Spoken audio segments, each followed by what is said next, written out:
I want to start talking about our AI employee and some of the stuff that it does. Imagine you own an accounting firm. It could be a CPA firm, could be a bookkeeping firm, accounting firm, and you want a way to document some notes you know, from a client meeting. Now, granted, you can use Fireflies or any of the note takers if you're in a virtual meeting, but what happens if you're in a live meeting? Well, what if you had a AI employee named George, and after the meeting, you could pick up the phone, dial George. He says, "Hey, Brad, what's going on today? What's shaking? How can I help you?" And you're like, "I want to tell you about this meeting." George is like, "Lay it on me." And you start saying, "Hey, I met with Janelle and Rick and we talked about this and we talked about that. And I think this strategy might be appropriate for them. And I just want to document this for their client record."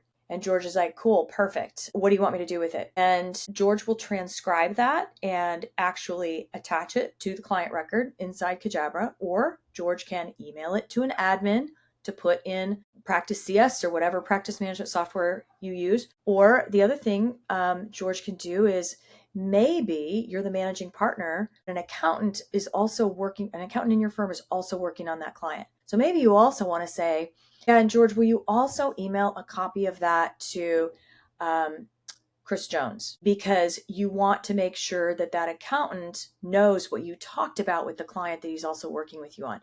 So all this can be done by your voice in like no time.